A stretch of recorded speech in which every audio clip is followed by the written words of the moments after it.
कहते हैं जब महाकाल स्वयं आपको बुलाए तो सृष्टि का हर कण आपको उनसे मिलाने लग जाता है। तो हम पहुंच जाते हैं महाकाल की नगरी उज्जैन। पहले ट्रेन से, फिर उसके बाद गर्मी भरी बस से, फिर हम थोड़ा बहुत सफ़र हमारा पैदल स्टार्ट होता है मंदिर तक पहुंचने के लिए।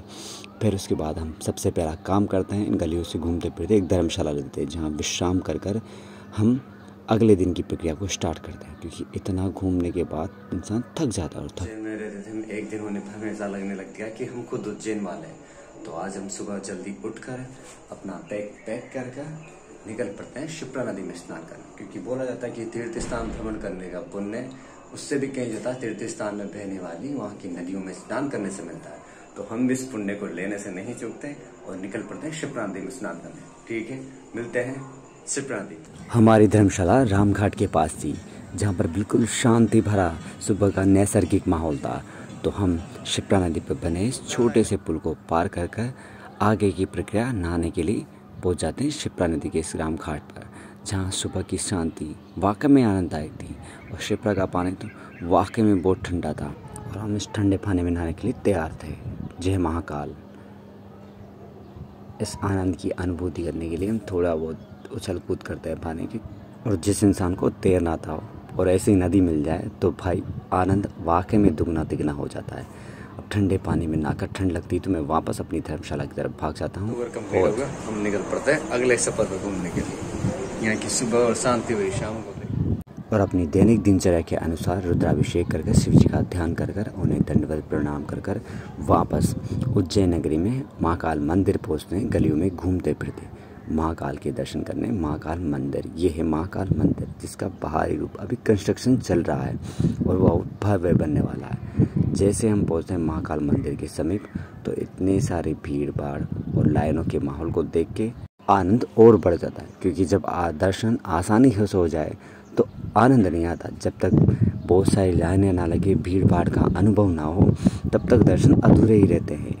इसलिए इन लाइनों को देखकर हम भी लाइनों में लग जाते हैं। यहाँ एक बात ऐसी रहती है, क्योंकि आपको पता नहीं लगता आपको कहाँ जाना है, तो ये लाइनों को देखते हैं, उनके पीछे पीछे हम भी इनमें पहुँच जाते हैं।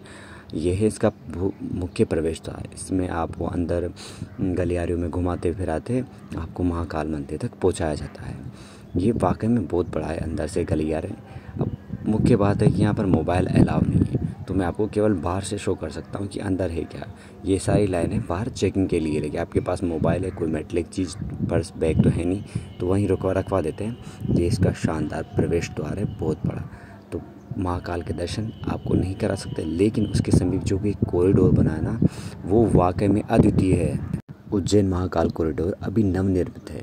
ये मंदिर के समीप एक सरोवर के किनारे बना हुआ है, जिसमें एक से बढ़कर एक भगवान शिव के भव्य प्रतिरूप यहाँ पर विराजमान है। उनसे जुड़ी हर कथा के, हर दिव्य अवतार के अलग अलग प्रतिरूप यहाँ पर विद्यमान हैं। शिव जी से जुड़े आप जिस भी अवतार के बारे में जानते हो, उसके सारे प्रतिरूप आपको यहाँ विद्यमान मिलेंगे। उनके परिवार से संबंधित, उनके अवतार से संबंधित, और तो आप जितने भी भगवानों के प्रतिरूप को जानते हो वो सब यहाँ मिलेंगे। एक से बढ़कर एक गैलरियाँ यहाँ पर बनी हुई है वाकई में। और हर चीज़ में घूमने में आपको वाकई में अद्भुत आनंद आएगा, क्योंकि ये बहुत बड़ा कॉरिडोर है। आप घूमते घूमते थक जाओगे और मैं घुमाता घुमाता थक जाऊँगा, लेकिन ये ख़त्म नहीं होगा। एक से बाद एक नया प्रतिरूप यहाँ पर आता जाएगा। तो हम इस गोलाकार गैलरी में घूमकर आगे निकल पड़ते हैं। यहाँ से हम आगे बढ़ते हैं तो धीरे धीरे यहाँ पर हमें बजरंगबली के दर्शन होते हैं, जो भी भगवान शिव के अवतार हैं। इनसे आगे हम बढ़ते हैं तो हमें यहाँ पर शिव जी के अलग अलग भैरव प्रतिरूप के दर्शन होते हैं। ये भी जैसे नव दुर्गा है, वैसे नव भैरव, इनके अलग अलग प्रतिरूप यहाँ पर विद्यमान हैं। उनके नाम उनके प्रतिरूप के नीचे लिखे हुए हैं। ये शिव जी के अलग अलग प्रतिरूप हैं, जैसे काल भैरव, अलग अलग नाम हैं इनके, सबके यहाँ पर लिखे हुए हैं। और भगवान शिव स्वयं गजासुर का संहार करते हुए यहाँ पर दर्शाए गए हैं।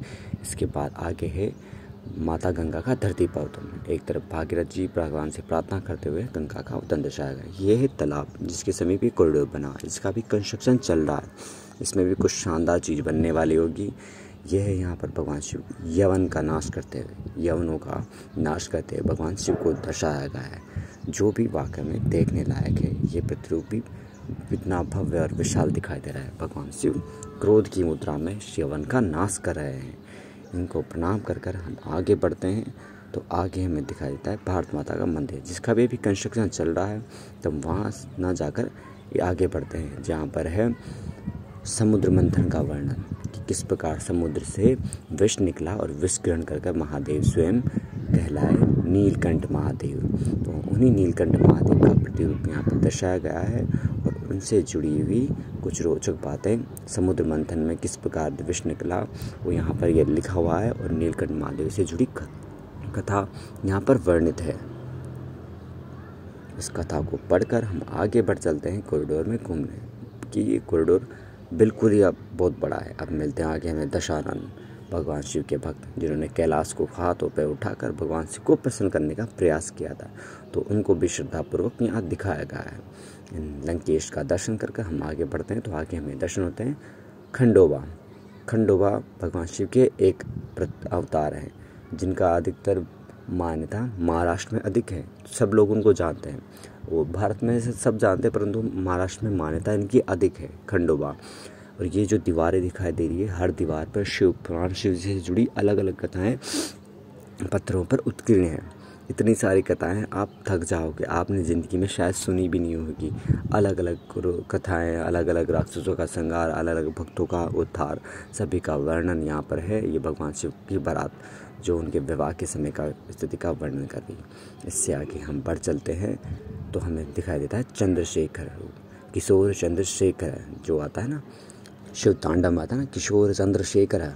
तो माता पार्वती उनके शिखर पर चंद्रमा को प्रतिरूप करती है। ये पंचमहाभूत रूप में महाकाल के दर्शन है। आगे बढ़ते हैं तो यहाँ पर महादेव का काल भैरव प्रतिरूप, जिनका मंदिर भी उज्जैन में विद्यमान है। काल भैरव प्रतिरूप यहाँ पर दिखाया गया है। कितना भयंकर प्रतिरूप दिखाया गया है कि महादेव जितने शांत हैं उतने अशांतिकारक भी हैं, सब तरह का प्रतिरूप। उससे आगे यहाँ पर यम काल का भी काल बनते हुए महाकाल को दिखाया गया है।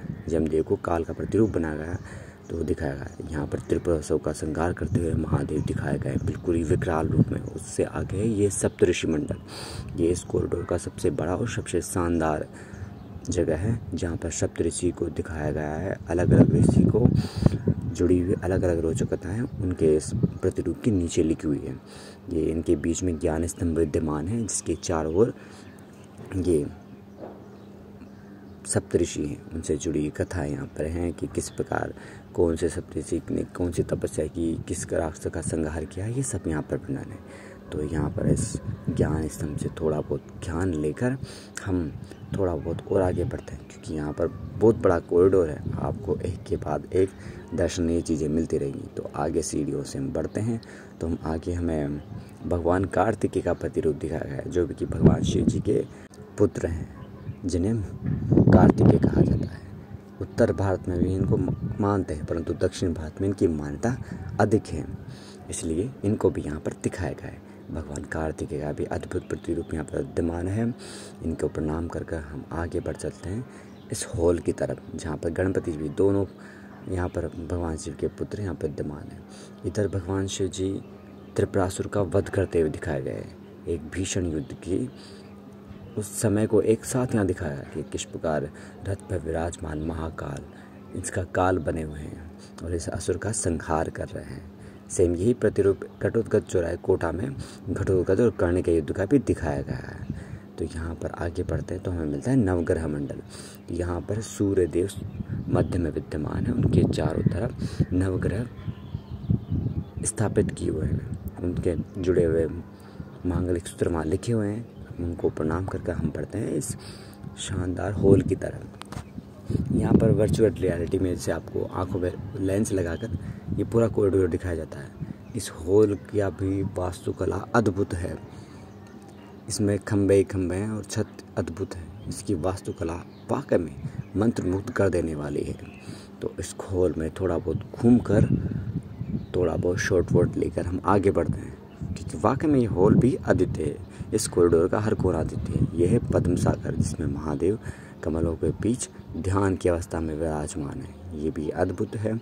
यहाँ से हम आगे बढ़ते हैं सरोवर के किनारे किनारे इस कॉरिडोर के अंतिम सिरे पर, जहाँ पर भी एक भव्य तोरण द्वार बना हुआ है, जो इस कॉरिडोर की शोभा को और भी बढ़ा देता है। तो हम आगे बढ़ते बढ़ते यहाँ से पहुँचते हैं इस कॉरिडोर के अंतिम तोरण द्वार की तरफ पर। ये तोरण द्वार है, ये वाकई में भव्य है।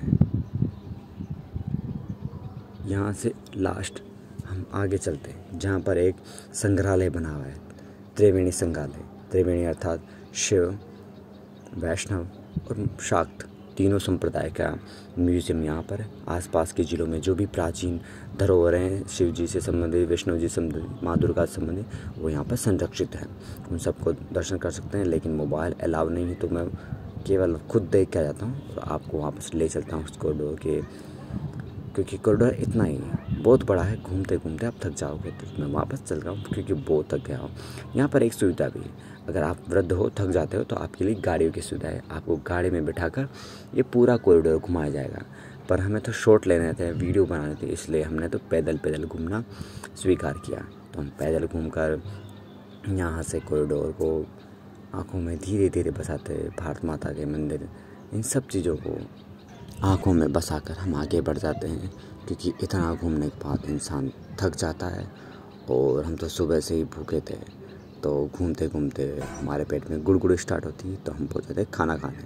यहाँ के बाफला बाटी बोलते हैं, थोड़ी फेमस है, तो खाते हैं। पर राजस्थान की कंपेयर नहीं कर सकते, राजस्थान की दाल बाटी का स्वाद अलग है। वहाँ से खाना खाकर हम वापस माँ हर्षित माता के दर्शन करने उनके मंदिर में आते हैं। दिन में ऐसा दिखाई देता है, और यही मंदिर रात में इतना अद्भुत दिखाई देता है। सबसे अद्भुत है यहाँ की आरती। धीरे धीरे माता को मंदिर में चलते हैं और दर्शन करते हैं माँ हर्षित माता के, जो महाकाल मंदिर के समीप ही है।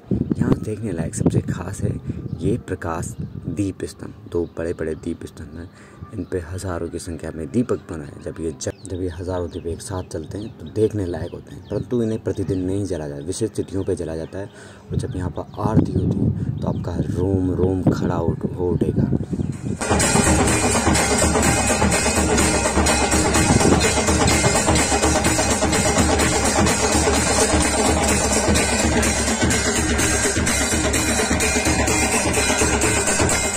भव्य आरती से तो मेरे रोम रोम आनंदित हो जाते हैं। मैंने इससे पहले इतनी भव्य आरती कहीं पर भी नहीं देखी। वैसे तो बहुत बड़े बड़े मंदिरों पर होती है, लेकिन तो मैंने प्रथम बार देखी। यहाँ एक बात देखने लायक है, भगवान शिव और शक्ति दोनों के रूप एक दूसरे के सम्मुख विद्यमान है। वो महादेव महाकाल का मंदिर है, जो यहाँ से सीधा दिखाया जाता है, और यहाँ देवी विद्यमान। तो शिव और शक्ति के अद्भुत संगम को देखकर हम आगे बढ़ जाते हैं राजा विक्रमादित्य, जो उज्जैन के महान नरेश हुए हैं, उनके दर्शन करने। उनका स्थान भी मंदिर के पास बने इस तालाब पर बना हुआ है। रात में इन सब की छटाएं अद्भुत होती है। हम सीढ़ियों से चढ़ते हुए महाराजा विक्रमादित्य के इस 9 रत्न दरबार जन कल्याण आसन पर दर्शन के लिए आते हैं, जहाँ पर विक्रमादित्य का इतना बड़ा प्रतिरूप विद्यमान है। यहाँ पर उनके 9 रत्नों के साथ महाराजा विक्रमादित्य की एक बड़ी मूर्ति विद्यमान है, जिनके दर्शन भी अब करना अच्छा लगेगा। तो हम विक्रमादित्य के जयकारे कर आगे बढ़ जाते हैं फिर से कॉरिडोर के देखने के लिए, क्योंकि दिन में उज्जैन महाकाल कॉरिडोर, रात में उसकी आभा अलग होती है। हम फिर से दर्शन की सोचते हैं, परंतु वहाँ पर इतनी भीड़ देखकर हम वापस बाहर से ही महाकाल के दर्शन कर वापस आ जाते हैं। देखते ही देखते दिन बीत जाता है, शाम ढल जाती है और हम वापसी के लिए रवाना हो जाते हैं। और हम तो अभी तक भी महाकाल की नगरी में खो गए थे कि वाकई में अद्भुत नज़ारे थे। महाकाल ने भी क्या कृपा की, तो उनकी कृपा की प्रसाद को हम तो यादों के रूप में ग्रहण करते हैं। लड्डू आप ऐसे खाओ, टेस्ट नहीं आएगा, लेकिन उसी लड्डू को जब आप प्रसाद के रूप में खाते हो तो आपको अनंत आनंद की अनुभूति कराता है। ये था हमारा महाकाल उज्जैन का एक्सपीरियंस। जय महाकाल। फिर से मिलेंगे अगले वीडियो में।